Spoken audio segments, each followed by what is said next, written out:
Aujourd'hui, je suis très content de vous présenter un tout nouveau format sur la chaîne Honeybuilder qui s'appelle Call to Scale. Le concept est très simple, on a demandé à notre communauté de nous poser des questions et avec le G, on va prendre le temps d'y répondre et explorer ensemble des stratégies concrètes qui pourraient être appliquées à votre agence.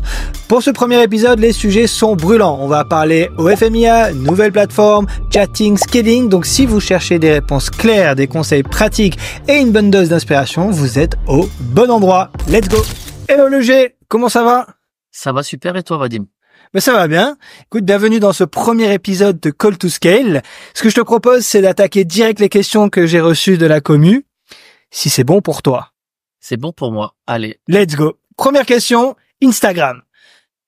Que sait-on concrètement du nouvel algo Insta? Je ne pense pas être le seul à avoir des gros changements sur la viralité des Reels sous 48 heures et j'ai pu remarquer 3 nouveautés. Premièrement, les Reels prennent du temps à se propager, plus d'une semaine pour faire des vues. Énorme mise en avant des posts photos dont certaines qui atteignent une viralité folle et l'interaction a l'air d'être à la clé comme sur Twitter. Je te donne la première, comme ça tu peux répondre à la première. Les Reels prennent du temps à se propager, plus d'une semaine pour faire des vues. Alors, d'une manière générale, à la différence de TikTok, Instagram n'a jamais envoyé, ça a jamais été des vues pendant une très courte période et après ça s'arrêtait. Il y a toujours eu des vues qui sont sur plusieurs semaines, plusieurs mois, etc., etc. Maintenant, effectivement, d'une manière générale, on peut tous constater que les vues ont largement baissé sur Instagram, à part sur les très très gros comptes. Mais ça, c'est encore un peu différent parce que de toute façon, quand on a des très gros comptes, les créateurs sont mis en avant par l'ancienneté et la communauté. Donc ça, oui, ça a été mis en avant. Donc maintenant, on a constaté que ça avait changé. On va s'adapter par rapport à ces changements et pouvoir au contraire refaire des vues comme on espérait le faire avant. Mais en tout cas, ce qui est sûr, c'est qu'il y a un vrai changement depuis quelques temps sur Instagram. Ouais. Donc pour la deuxième question, c'était énorme mise en avant des posts photos dont certaines qui atteignent une viralité folle. Donc en gros, il dirait que les photos marcheraient plus que les Reels. Alors en fait, il y a un truc, c'est que quand vous mettez une photo avec une musique, vous êtes maintenant mis dans le For Your Page des Reels. Quand vous mettez un carrousel et que vous ajoutez une musique, vous êtes mis dans le For Your Page des Reels.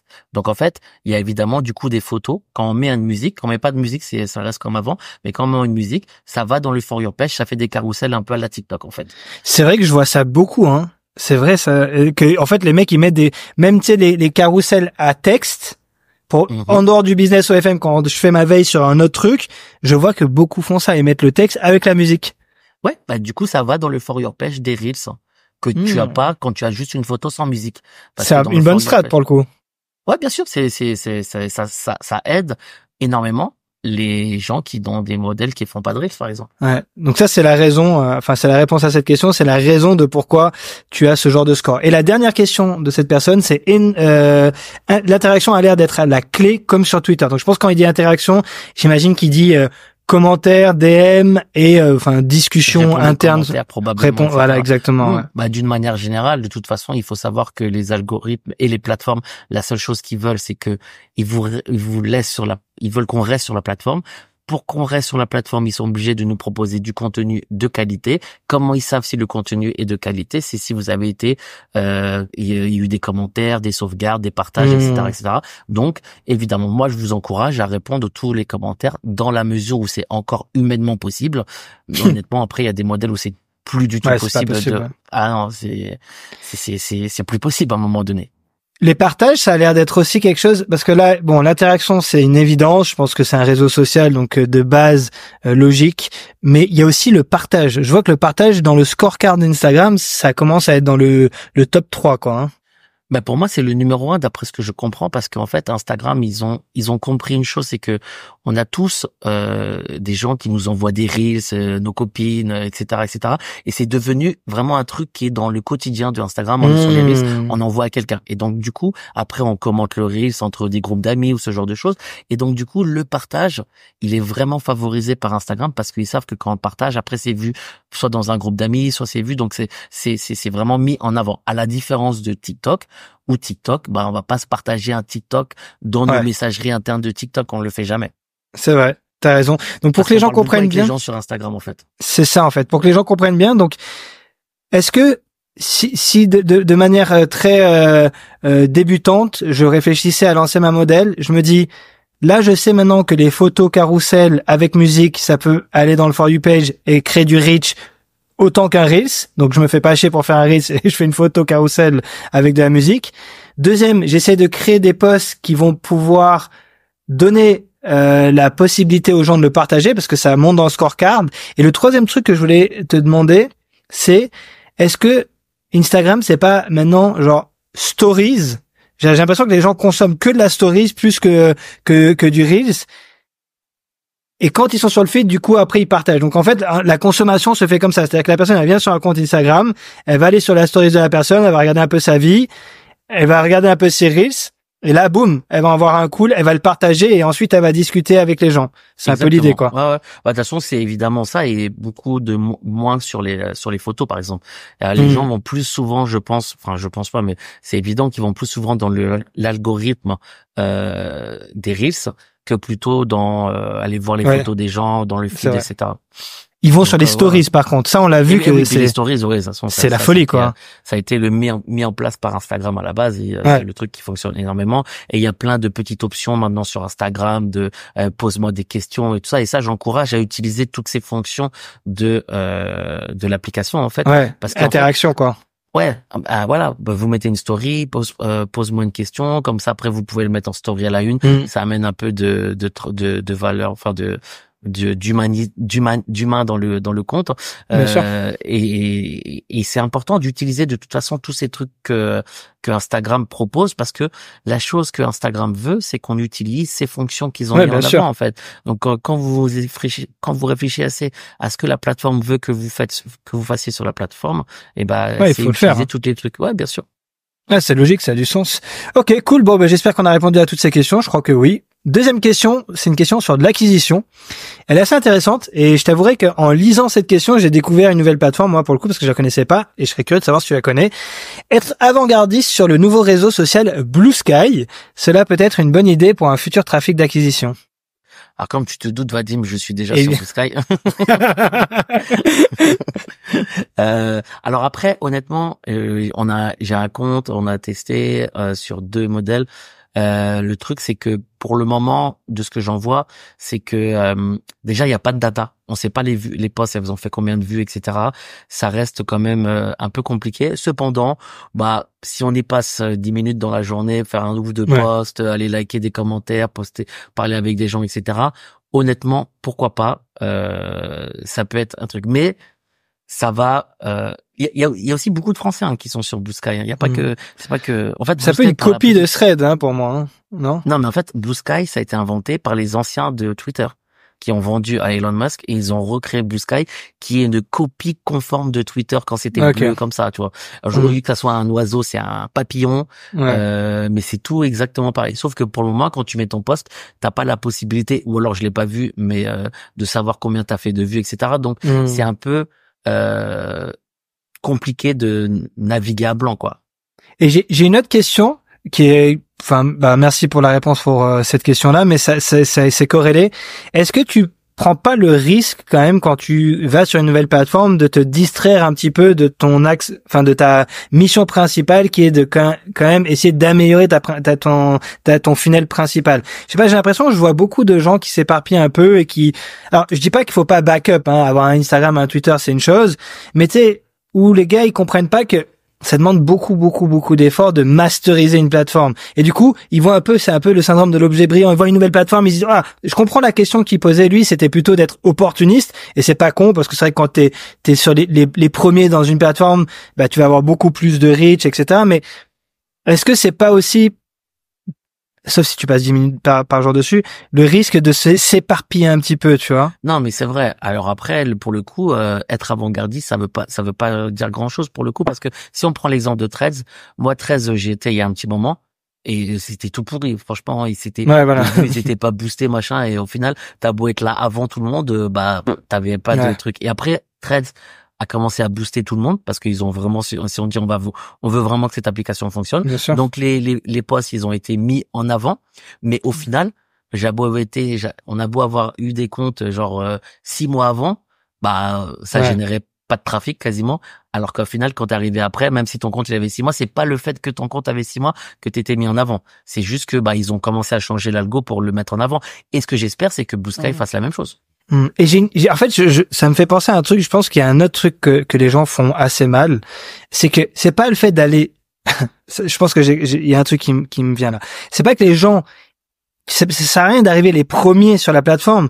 C'est le plus important, c'est comprendre l'algorithme de la plateforme, c'est comprendre les bonnes pratiques. Souvent, les gens, ils arrivent les premiers, ils postent comme des bourrins, mais ils essaient pas de capter. Et ça, j'ai beaucoup appris avec toi, de comprendre l'algorithme, de comprendre les bonnes pratiques, d'essayer de tester des nouvelles fonctionnalités, comme tu viens de le dire avant sur les stories, de tester de nouveaux posts, etc. pour comprendre l'algorithme. Parce que ça sert à rien. Il y a des gens, ça fait, franchement, je le dis souvent, mais t'as des mecs, ils commencent Instagram, et ils pensent qu'ils masterisent Instagram parce qu'il y a 2 ans en arrière, ils avaient un compte Instagram. Mais les choses, elles évoluent. Enfin, je sais pas, tu vois, les choses, elles changent, tu vois. Oui, c'est clair. Après, pour l'algorithme de Blue Sky, ça a l'air de fonctionner exactement à 100% comme Twitter. C'est pas mis en avant comme Threads ou quoi que ce soit. Okay. Ça a l'air. Donc, pour être vu, faudrait faire des commentaires sous des posts. Sauf que pour le moment, tu peux pas mettre des notifications pour être dans les premières minutes. Donc, c'est un peu plus taillé. Tu vois le post, il y a déjà 150 commentaires. Tu te dis, merde, j'arrive un peu tard. Et il y a pas la possibilité de savoir quand est-ce qu'il est posté exactement et tout ça. Donc, c'est encore, les options de la plateforme permettent pas vraiment encore de pouvoir faire du trafic. Okay. Mais, honnêtement, après, c'est à tester à un moment donné, mais je suis assez d'accord avec toi. Si notre communauté sont des gens qui débutent, et si cette question est posée par quelqu'un qui débute l'OFM et qui est encore dans ses premiers milliers d'euros de fait, concentre-toi sur Instagram, sur Twitter, sur Threads, et perfectionne ton funnel plutôt que de te dire je vais être le premier à aller sur Blue Sky et faire du trafic. Ouais, je pense que ça c'est la meilleure des réponses. Avant toi, en fait. Dont toi. Très bonne réponse, merci. Question sur le paiement, la fameuse. Et c'est vrai qu'on la voit beaucoup sur le VIP. Comment peut-on faire pour gérer les paiements pour un modèle venu d'Argentine pour la plateforme Mime, sachant que Revolut et Wiz ne sont pas possibles? Non, la seule possibilité, c'est de mettre son propre compte bancaire. Voilà. Pour Mime.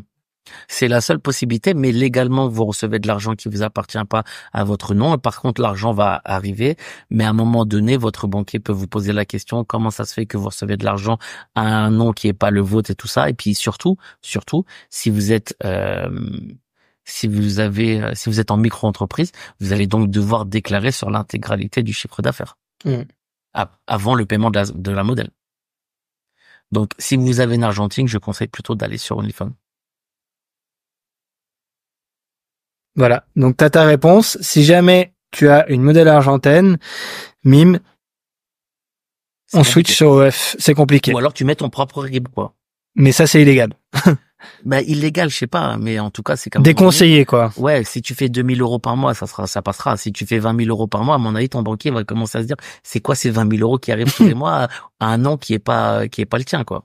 Mais ça, c'est un sujet intéressant sur lequel on peut dégraisser. À quel point les fondateurs, des fois, nous, on le dit toujours. Moi, j'aime bien cette citation de Abraham Lincoln qui dit « Donne-moi 6 heures pour couper un arbre, j'en passerai 4 à aiguiser ma hache. » Et j'ai l'impression qu'il y a beaucoup de précipitation dans ce business et souvent, les personnes, elles réfléchissent pas au truc long terme. Ils se disent pas « Mais si je me mets sur Mime avec une Argentine, sachant que le G, il m'a dit que ça allait me poser problème, non, mais j'y vais quand même. » Alors que tu pourrais totalement te dire, écoute, viens, je m'organise un peu, je me dis que OF, ça va être peut-être un peu plus compliqué, un peu plus long, le fuseau horaire sera plus chiant pour le chatting, mais à long terme, de toute façon, j'aurai pas la plus grosse problématique qui va être le paiement quand même. Parce que si tu peux pas avoir le paiement. Ouais, mais ceci dit, la chatting décalé, c'est même pas le cas, parce que tu peux faire du trafic français sur OnlyFans. Hein. En plus, très bien, il y a aucun problème. Mais ça, c'est un des trucs, c'est que j'avais vu une vidéo un jour d'un mec qui disait que la majorité des gens, qu'en fait, quand ils arrivent pas à faire un business, c'est parce qu'en fait, quand quelqu'un leur dit quelque chose, et en fait, ils écoutent, mais donc tu leur dis de faire ça, ça et ça, mais eux, ils sont sûrs que ça et ça, ok, mais ça sert à rien. Donc ils font à leur tête. Mais du coup, ça marche pas. Ça marche pas, mais on t'avait dit de faire les 3 trucs et t'en as fait que 2 parce que tu penses que c'était pas bien. Ça, c'est super intéressant. Je pense que les gens ont envie de comprendre pourquoi ils ont pas raison. Tu sais, ils ont ce syndrome de, non, mais moi, non, mais ça, je sens que ça sert à rien ce qu'il raconte, je vais faire à ma sauce. Mais j'ai déjà fait des dizaines de fois pareil sur plein d'autres trucs. Oui, bien sûr. Business, complètement. Pareil, en se disant, ça, je vais faire à ma façon. mais c'est marrant ce que tu dis parce que c'est vrai. Quand tu regardes par exemple la documentation, un truc que nous on casse les couilles avec les gens sur OB, de dire documenter parce que le jour où vous allez avoir un chatter, ça va être la merde. Et le mec il dit non, c'est bon. Et puis ils arrivent le jour à recruter un chatter et du coup c'est la catastrophe quoi. Ok, nice. Bon merci pour cette réponse sur le paiement qui je pense va servir à beaucoup de gens parce que je sais qu'il y a beaucoup de gens qui ont ce problème-là. Question sur Thread. J'ai beau refaire des comptes Thread et tester des choses, je n'arrive pas à faire des vues sur cette plateforme. Vous avez des conseils? Tu peux pas faire plus simple. Et je vais peut-être essayer de rentrer un peu plus en détail sur ça parce que ça t'aide pas beaucoup et c'est un sujet, c'est une vidéo à la part entière. Je pense avoir compris la question.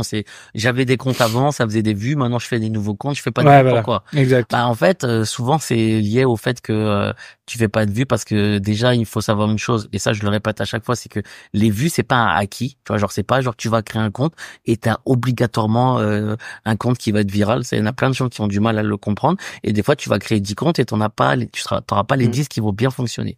Donc déjà, c'est une première chose. Quand t'as compris ça, c'est déjà un truc. Cependant, la plupart du temps, la majorité, quand les gens ils font pas trop de vues, c'est qu'ils ont mal warm-up le compte Instagram en fait. D'abord, vous faites créer le compte Instagram, tu warm-up le compte Instagram, tu gagnes tes premiers followers sur Instagram. Une fois que tu commences à avoir un nombre de followers intéressant sur Instagram, là tu ouvres Threads et du coup, tes premiers followers de Instagram qui t'ont suivi suivent automatiquement le Threads en même temps et par conséquent, tu as déjà une petite base et tu vas pouvoir aller faire tes posts et tes premières vues. Et encore une fois, ça sera parfois pas encore suffisant. Et est-ce qu'il y a une corrélation avec parce que, tu sais, nous, on avait un peu ce problème avec les gens, des fois, ils sont là, je fais pas de vues, mais tu regardes leur post, il est pété. Tu vois, soit c'est un truc qui a déjà été vu et revu 10 000 fois, soit c'est juste pas un post de qualité. Est-ce que sur Threads, ça pourrait être aussi le cas? Ouais, bien sûr. Il y en a qui veulent réinventer la roue sur Threads, alors que il y a rien à réinventer. Il faut juste regarder ce qui se fait et ce qui est viral. Et d'ailleurs, on a créé un bot exprès pour les gens. Honnêtement, il y a rien à essayer de faire à sa façon. Genre, prends ce qui marche sur le For Your page et mets-le dans ton For Your page. Ils ont du mal, ça, les gens, à comprendre, hein. Ils ont du mal, hein. Ouais, parce que, alors après, c'est aussi, on leur dit tout le temps, essayer de faire les choses bien, un peu de branding, machin, que ça soit bien adapté, de faire les choses beaux. L'un n'empêche pas l'autre, quand même, tu vois, je veux dire. Ouais. Mais en tout cas, ce qui est sûr, c'est que moi, je vois des comptes Threads, des fois, c'est que, effectivement, ils mettent des phrases, ils mettent des trucs, ils essaient mais c'est pas viral. Ce qu'on peut constater, c'est que quand un post, il est viral tous les jours. Tu peux le mettre tous les jours, le post, il va être viral. Donc, remets-le tous les jours, le post. C'est pas très grave, hein. De toute façon, c'est toujours des nouveaux followers qui le voient. Je reviens sur ce que tu as dit avant sur le branding, parce que je pense qu'il y a beaucoup de gens qui comprennent pas quand on discute ça. Je pense que ce qui est intéressant, c'est ce que tu veux dire dans ce que tu as dit avant, c'est que faut pas réinventer la roue. Et moi, ce que je dis souvent, c'est qu'il faut juste essayer de pas faire quelque chose qui a déjà été revu 1000 fois. Et l'entre-deux de ça, c'est juste se dire, OK, quand je fais ma veille, je vais chercher un truc qui a déjà été fait et refait, et qui a de l'attraction, qui marche, qui est validé par le marché, mais essayer d'y mettre un tout petit peu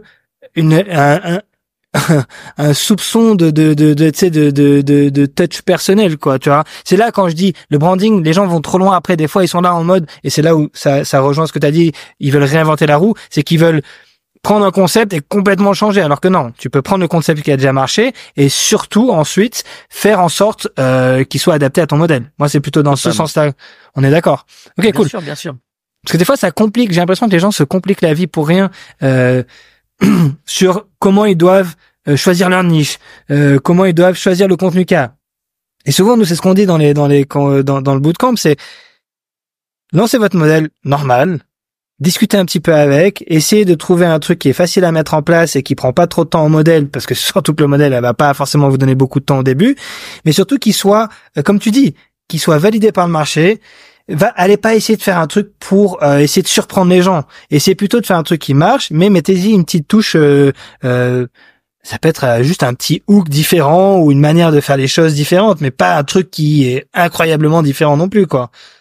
Non, bien sûr. En tout cas, sur Threads, il n'y a pas besoin de se prendre trop la tête. Ok, cool. Question organisation. Ça, je pense que ça va te parler. Comment gérer l'organisation de nos VA? À l'heure actuelle, j'ai recruté bon nombre de VA sur lesquels je teste 2 systèmes d'organisation. L'un qui prend du temps pour leur pré-mâcher tout le travail et avoir un résultat parfait. l'un ou je leur laisse se débrouiller. La question tourne donc autour de l'idée, faut-il sortir des tâches chronophages au risque d'un résultat dégradé ou au contraire déléguer l'organisation des VA au risque d'un coût supérieur? Une bonne question pour le coup.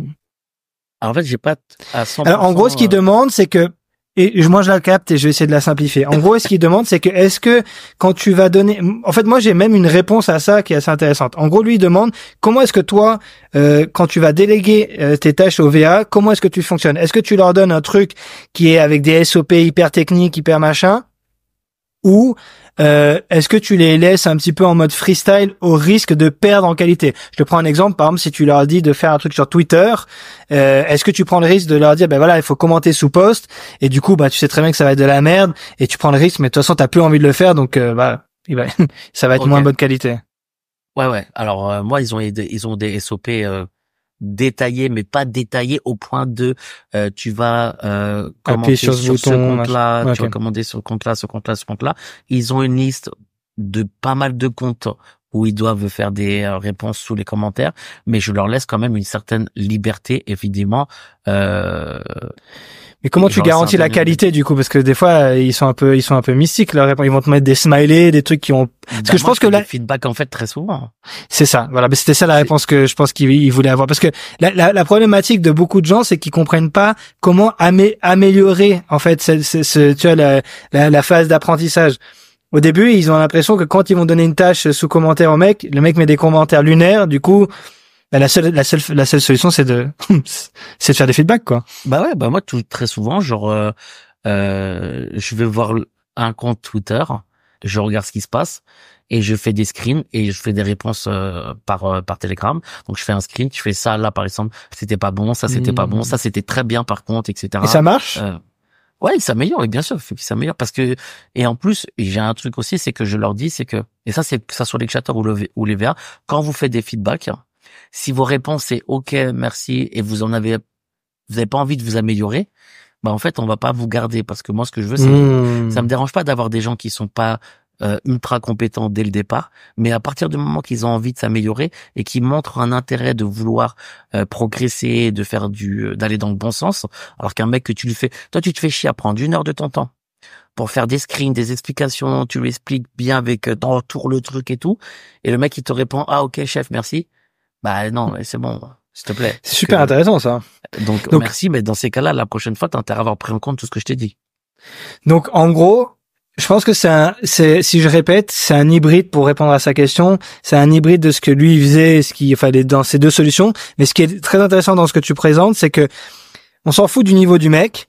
Encore une fois, il n'y a pas de mauvais VA, je pense qu'il y a que des mauvais process. Donc ton process, il doit être très simple. Tu donnes une liste de tâches à faire à tes VA. Tu leur laisses exécuter, tu fais du feedback, tu leur donnes des axes d'amélioration et tu fais en sorte qu'ils s'améliorent. Et la métrique que tu dois observer pour garder ce VA, c'est est-ce qu'il a envie de s'impliquer ou pas dans sa progression. S'il a pas envie, tu le dégages. Et s'il est prêt à s'impliquer et qu'il est OK de vouloir devenir meilleur, ben là c'est cool parce qu'il va pouvoir, grâce à ton organisation, le devenir quoi. Le feedback pour moi, il n'y a pas de mieux que je suis d'accord. que de faire ça en fait. C'est genre et que ça soit pour finalement Instagram, Twitter, conversation de chatting. Nous les team leaders dans le chatting, ils doivent faire tous les jours à un chatter pré au hasard un feedback d'un script qui a été terminé jusqu'à son terme, un script qui a été commencé mais pas terminé, donc le mec a commencé à payer les premiers PPV mais finalement il a pas été à son terme, et également un feedback sur un script qui n'a pas pu débuter parce que le mec a pas payé le premier PPV. Et donc en fait, super à force de constamment leur redonner, leur dire là t'aurais dû faire ci, là t'aurais dû faire ça, parce que des situations, il y en a des milliers en fait, des situations. Tu peux pas leur faire une formation. Moi j'ai une formation pour les chatters, mais il y a tellement de situations différentes que c'est que en fait sur le terrain que tu peux dire bah là t'aurais pu dire ça, etc. quoi. Et c'est que en rabâchant que qui vont finir par s'améliorer. D'où l'intérêt du feedback, et c'est super pertinent quoi. Et on peut prendre 2 secondes pour ça parce que je trouve que c'est intéressant. Je pense que ça pourrait être utile à beaucoup de monde. Donc toi, si on doit l'adapter à un mec qui a juste genre 2 chatters, en gros ce que tu fais c'est que tu fais de la review de sexting. Ouais, de la review exactement. et tu leur donnes des axes d'amélioration comme pour le VA pour qu'ils puissent implémenter ça dans les prochaines discussions. Je te donne un exemple. Le script, il a été terminé. Ouais. Et à la fin du script, le chatter, il a dit, OK, c'est cool, je te laisse, bye bye. Et puis, il a laissé le fan comme ça, tu vois. Alors que techniquement, dans le chatting, on est quand même là pour dire, à la fin d'un script, si le mec, il a dépensé 100, 200, 300, 400, 500 $, rester à discuter avec lui, qu'il soit pas pris pour un portefeuille et que du coup qu'il s'est senti usé, quoi. Et si donc par exemple il l'a pas fait, là tu prends la conversation, le script il s'est très bien passé, mais à la fin, regarde, à la fin il vient de dépenser 400 balles et toi au final tu lui dis bye, je vais dormir et tout, tu vois, pour passer à une autre conversation.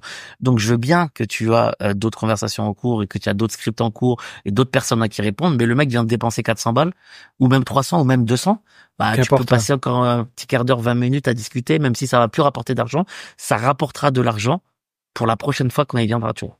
C'est super intéressant parce que, en fait, ce qui est bien dans cette méthode-là, dans ce process, c'est que t'as une formation, tu l'as dit avant, t'as une formation de chatting que tu leur donnes. Ils l'implémentent, ils l'appliquent, mais évidemment, on le sait qu'ils vont pas pouvoir tout retenir. Donc, pour être sûr que cette formation, elle soit implémentée correctement au fur et à mesure du temps, feedback, et jusqu'à un moment où le mec, ça percute et il dit, c'est bon, maintenant j'ai capté. J'imagine que t'as besoin de leur dire 2 ou 3 fois ce truc de fin de script pour qu'après, ça se fasse plus, quoi.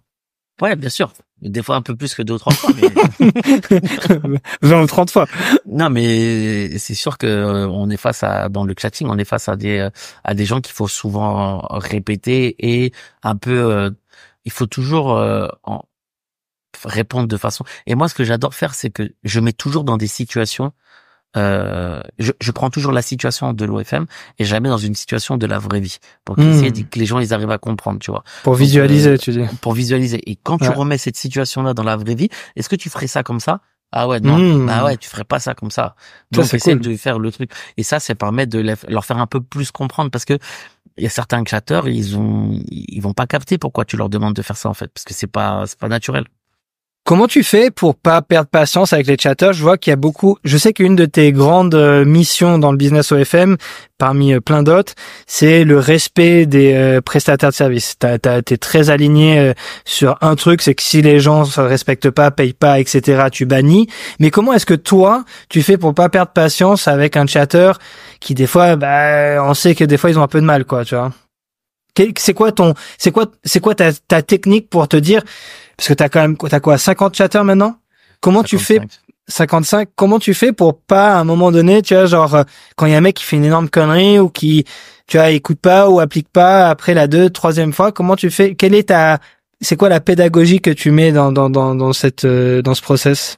Donc moi j'ai un process, c'est que avant on leur disait faut pas faire ci, faut pas faire comme ça, etc. En fait, moi, j'ai une extrême exigence envers les chatters parce que j'ai une extrême exigence avec moi-même. Donc, je leur dis... Ouais, ça commence par là, déjà, c'est bien. C'est comme ça, c'est comme ci, c'est comme ça. Eux, ils savent que tous les lundis, il n'y a pas quelqu'un, même si c'est le soir de Noël, où ils vont toucher leur salaire, tu vois. Genre, ils savent qu'ils vont être payés constamment, ils sont bien payés chez nous et tout ça. Maintenant, au contrario, on a des règles, des process qu'ils doivent faire. Je te donne un exemple. À chaque fois qu'ils se connectent, je veux qu'ils mettent sur le groupe Telegram comme qui pointaient comme quoi qu'ils sont bien connectés, tu vois, parce que ça c'est pour moi extrêmement important qu'on sache que le mec il est bien là et que si au contraire, et en fait à force de leur dire ouais là tu l'as pas fait, en fait au final ça changeait rien, il y avait rien qui était modifié et quand ils avaient pas envie de le faire ils ne le faisaient pas. Donc maintenant on a mis en place, c'est que si ils ont trop d'erreurs dans la semaine, ils ont une rémunération qui est baissée de 5%. Donc au lieu d'être un malus quoi. Ils ont un malus, en fait. Ils ont un malus parce qu'au lieu d'être payés 15, ils seront payés 10. Et quand tu les touches à leur portefeuille. C'est intelligent, ça, hein. Ça commence à leur dire, ouais, si je le fais pas, c'est moi qui va payer de ma poche, tu vois. C'est super intelligent. C'est-à-dire qu'en gros, c'est intéressant comme process. Pour tous ceux qui ont, là, je pense que ça parle plutôt aux agences avancées, mais je pense que, encore une fois, ça fait partie d'une des cordes à ton arc. Tu fais du consulting pour les agences comme ça, donc ça a du sens. Là, on parle, je pense, à une agence qui fait déjà quelques milliers d'euros. Gardez en tête une chose qui est intéressante dans ce qui vient d'être dit. Si vous voulez que les gens vous respectent, il faut que vous les respectiez. Donc déjà, payez-les correctement, à l'heure est toujours le même jour. Donc ça, c'est bien. Ça, c'est la première base. Ensuite, mettez un process en place. Voyez si ça fonctionne une première fois. Si ça marche pas, allez vers quelque chose où vous savez que ça va avoir de l'impact. Souvent, c'est l'argent. Mais pour pouvoir mettre ça en application, n'oubliez pas que la première, elle doit être respectée, sinon ça marche pas. Si vous payez pas les gens correctement, à l'heure, vous pouvez pas après enlever de l'argent aux gens parce qu'ils vont vous dire non mais pote, toi tu me payes jamais à l'heure, tu me payes jamais correctement et tu veux m'enlever à moi parce que j'ai pas fait un truc que tu m'as demandé de faire. Ouais, mais t'imagines, tu lui dis je vais t'enlever de l'argent alors que tu l'as pas payé depuis 2 semaines. C'est ça que je dis, ouais. Complètement. Il s'en fout, au final tu le payes jamais de toute façon. Ouais, mais ça c'est une règle parce que les gens qui font pas d'argent ne le comprennent pas et c'est pas forcément pour eux à qui on adresse ce process. Là on parle plutôt aux fondateurs qui font déjà de l'argent. Sachez que si vous voulez partir en croissance, ce qui vient de dire le G, c'est hyper pertinent. C'est que ça passe par là. C'est une fondation. Il y a les fondations quand tu lances ton agence, c'est une chose. Et il y a une nouvelle fondation qui se crée quand tu commences à partir en croissance. C'est le recrutement. Et dans le recrutement, si tu veux avoir une bonne croissance, il faut de l'humain. Pour avoir de l'humain, il faut recruter. Pour garder des gens et pas recruter et faire passer que à recruter, il faut bien s'en occuper. Pour bien s'en occuper, il faut bien les payer. Et si tu les payes bien, en règle générale, après, tu peux te permettre aller mettre des petites droitures comme ça de salaire, mais ça c'est seulement si toi t'es sérieux aussi de ce côté-là. Donc ça c'est hyper intéressant. Cool. Bon, j'ai une question qui est très intéressante. Je suis impatient d'avoir ton avis là-dessus. Question sur l'OFMIA. Quel est votre avis sur le business de l'OFMIA et l'IA en général? Alors, je vais peut-être reformuler parce que c'est encore une fois un peu vague. Quel est ton avis, le G, sur l'OFMIA actuellement, et après je viendrai sur l'IA dans le business parce que moi personnellement j'utilise l'IA dans mon business et c'est très cool, mais l'OFMIA c'est autre chose quand même. Ouais, mais alors l'IA je trouve que c'est incroyable. C'est incroyable. Moi je passe mes journées à parler à ChatGPT. Hier j'étais avec un ami qui est venu me visiter à Bangkok et on a parlé de ChatGPT mais pendant toute la soirée pratiquement, tellement ça nous a changé notre quotidien, etc. D'une manière générale, l'IA c'est juste incroyable et exceptionnel. Maintenant, l'OFMIA, si l'OFMIA, c'est prendre une modèle, la payer $500 pour avoir 3 scripts à elle, son identité sur un compte OnlyFans et aller prendre des influenceuses, faire du fast swap pour poster ça et ensuite encaisser de l'argent, mais ça pour moi c'est pas de l'OFMIA, c'est du scam, c'est illégal, tu risques des amendes, d'aller en prison potentiellement si tu fais, parce qu'on dit ouais on va aller jamais en prison machin etc. Ouais c'est sûr, si tu fais 2000 balles tu vas pas aller en prison. Monte une agence OFMIA full illégale et tu fais 100 000 par mois, on va voir si tu vas pas commencer à aller en prison. Parce que tu prends ouais, c'est bizarre, mais moi j'ai un autre avis encore plus tranché là-dessus, de plus en plus. C'est que, en fait, ce que je trouve dommage, c'est que nous on le voit avec le bootcamp. On enseigne aux gens de lancer une agence, un business, avec tout ce que ça comporte, toutes les complications, toutes les réflexions, tous les systèmes à mettre en place, toute l'organisation, etc., etc., etc. Et c'est ça la magie de ce business. Si c'était facile, tout le monde le ferait. Et la raison pourquoi toi t'es en train de devenir la meilleure, et je le dis en toute honnêteté, pas parce que on est partenaire sur certains business, c'est juste que réellement en une année t'as développé une des plus grosses agences OFM France. Mais pourquoi? Parce que t'as pris du plaisir à aller dans les tranchées, à créer les systèmes, à mettre en place des process. Tu l'as dit tout à l'heure, t'as 55 chatteurs. Mais si tu te lances dans ce business, c'est pour faire ça, c'est pas pour être toi tout seul devant un ordi à essayer de comprendre comment on doit essayer d'échanger des têtes sur des visages. Je comprends pas, parce que il faut bien qu'ils comprennent les gens. Souvent, les gens qui n'ont pas fait de thune comprennent pas que le business, c'est pas que de la thune. C'est aussi le plaisir de ce que tu vis au quotidien. Enfin, c'est vrai, tu vois, c'est quand même ça. Tu lances un business, c'est pour t'épanouir tous les jours au travail. Mais franchement, j'ai du mal à comprendre et j'en ai discuté avec des fondateurs de FMIA. Et j'ai dit, mais les gars, vous faites quoi la journée? Ouais, ben on swap face, après on va... Elle est horrible la journée d'un mec qui fait de FMIA. Genre, elle est tout sauf agréable, il parle à personne, il n'y a pas de prestataire de service, il n'y a pas de système, il n'y a pas d'organisation, il n'y a rien d'une agence, quoi, tu vois. Ouais, alors après, il y a probablement des agences qui font de l'OFMIA, qui sont un peu plus organisées, qui font de l'argent un peu... Oui, mais évidemment. Mais de base... Moi, en fait, à partir du moment que tu veux monter un business sur un truc qui est illégal, il y a pas de, il y a pas de discussion, quoi. Ouais, est-ce que c'est bien ou pas bien? Bah, je sais pas, c'est interdit de vendre de la drogue et pourtant il y en a qui le font. Bah non, mais c'est quand même pas bien de le faire, quoi, tu vois. Genre, non, tu fais des trucs et pour le coup, genre, honnêtement, l'OFMIA, on est quand même sur du vol de contenu et tout ça. Maintenant, si c'est de l'OFMIA, 100% IA, où il n'y a pas de vol de contenu, que c'est ça, vraiment c'est autre chose. Ouais. où c'est vraiment créé par l'intelligence artificielle et tout ça, mais je crois pas que ça soit vraiment encore très adapté, que la majorité des mecs le font. Puis c'est Donc, pas très pour scalable, moi, surtout, quoi. ouais, puis pour moi, à l'heure actuelle, il y en a aucun qui le fait 100% légal. Donc, à partir du moment que tu fais quelque chose qui est pas légal, tu t'exposes à prendre des risques. Et est-ce que tu as envie de prendre des risques pour gagner 2000 balles, 3000 balles? Juste taper, vous êtes des pros de l'IA, allez dans chaque GPT et posez la question de ce que vous faites exactement de votre journée type. Prenez des contenus sur Instagram d'une autre modèle, FileSwap, pour ensuite ramener sur des plateformes privées et vendre. Et demandez la question suivante à la fin. Qu'est-ce que je risque à faire ça? Et croyez-moi que vous allez être surpris de la réponse de chaque GPT, qui sera évidemment une réponse vraie. Ouais, bien sûr. Est-ce que ça en vaut pas le coup, en fait? Ouais. Par contre, l'IA, tu vois, là, on est en train de bosser sur la V4 de notre bootcamp. Et l'IA, moi, j'ai envie de l'intégrer en termes d'outils. Tu vois, j'ai envie que les gens puissent, parce qu'il y a plein de manières de pouvoir te faciliter l'organisation. Et j'ai envie d'intégrer l'IA dans, je dirais, le quotidien d'un fondateur d'agence. Tu vois, parce que je pense que en 2025, ne pas avoir l'IA à ses côtés, c'est juste être complètement, c'est vivre dans une cave, tu vois. Personnellement, j'utilise tous les jours ChatGPT. Bien sûr. Ouais. Tous les jours. Mais je pense que c'est... Je vais pas faire des générations d'images constamment ou ce genre de choses. Hein. Bien sûr. Mais chaque GPT m'aide énormément à driver pas mal de choses.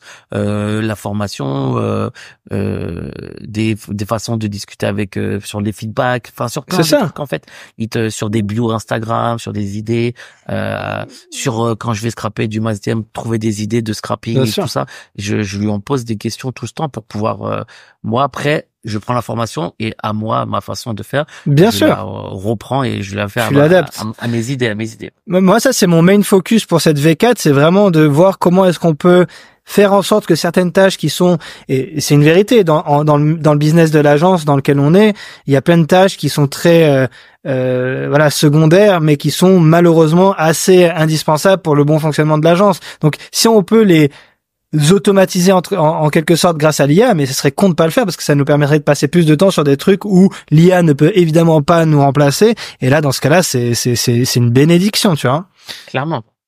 Ok, on arrive sur une petite quarantaine de minutes, on va bientôt toucher à la fin. Il y a une question sur le bot qui a répondu tout à l'heure, mais je crois que la personne demande quand est-ce que le bot pour nettoyer les métadonnées des Reels Insta sortira pour la commu VIP OB. Je crois qu'il est... non, alors c'est pas le même bot que je parlais du bot Threads. Le bot pour les Reels, c'est pas moi qui le fait, hein, c'est mon manager Arthur, qui est l'un des admins de Honeybuilder.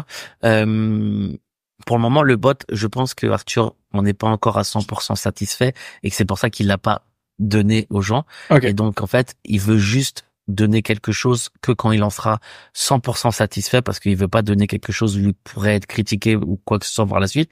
Et donc, je pense que il est encore pas à 100% satisfait. Après, le truc, c'est que ce bot, c'est pas non plus, la priorité absolue chez nous.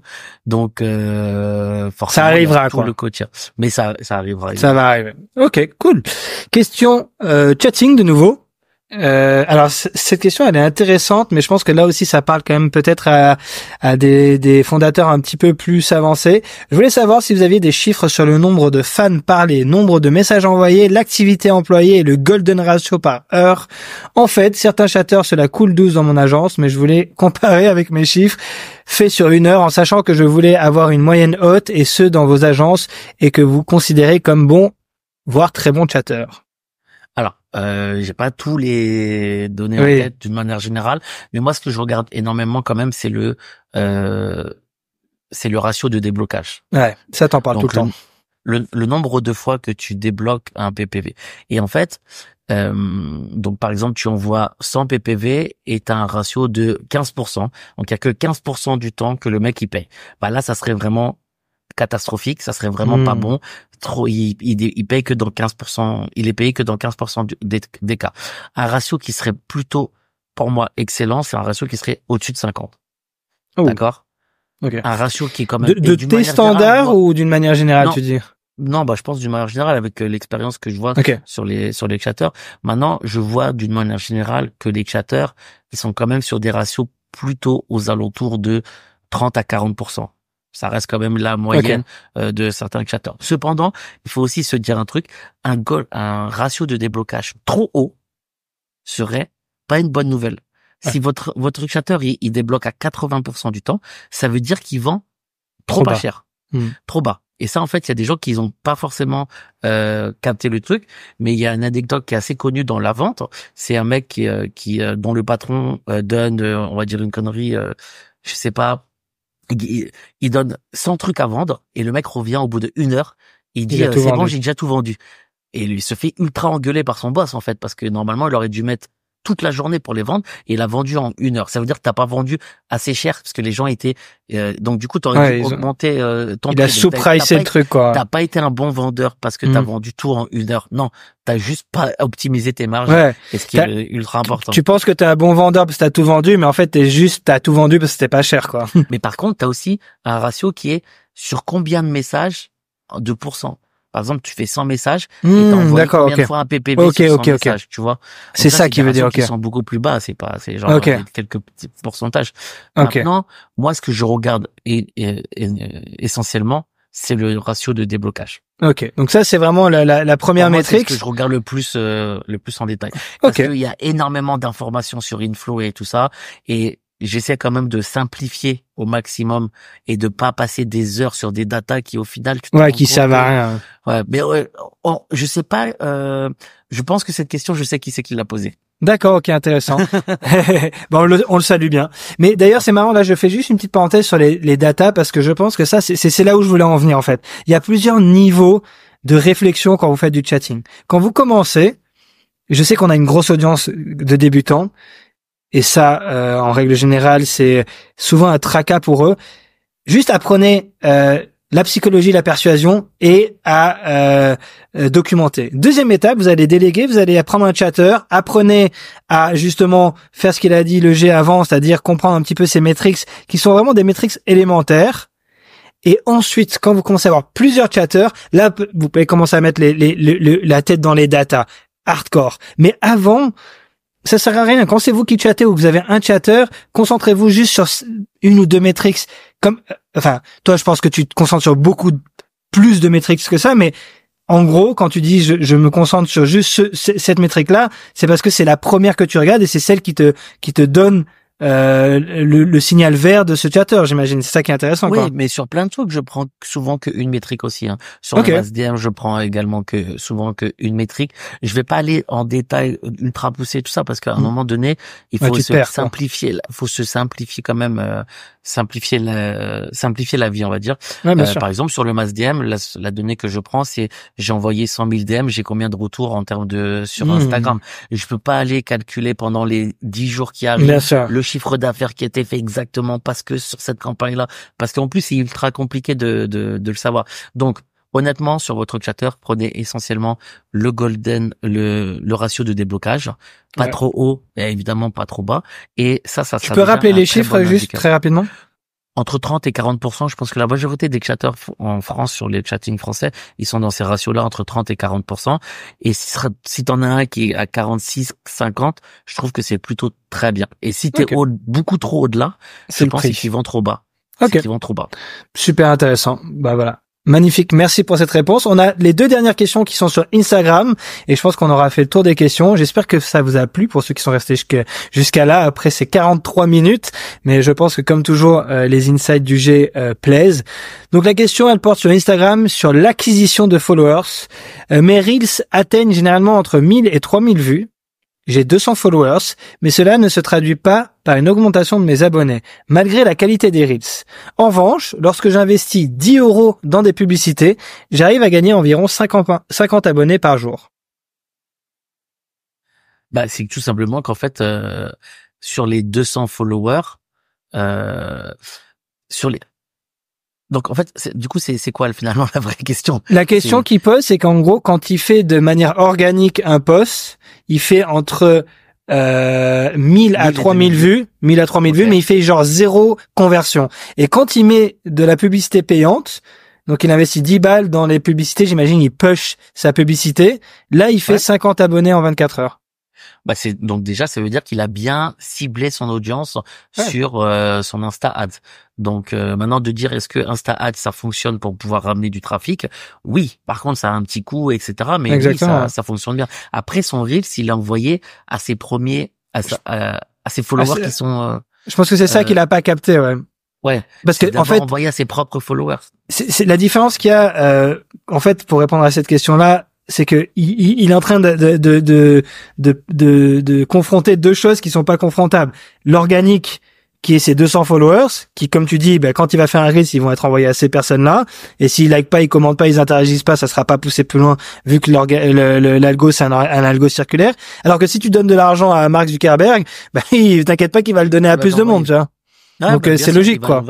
Ouais, alors après du coup à 10 balles, il faut voir combien il fait de vues, mais je pense qu'à 10 balles, il doit pas faire non plus que 2000 vues, il doit en faire forcément plus, et surtout comme tu peux cibler, et c'est juste qu'il a bien ciblé par la suite, mais je l'encourage à continuer à faire un peu d'ads.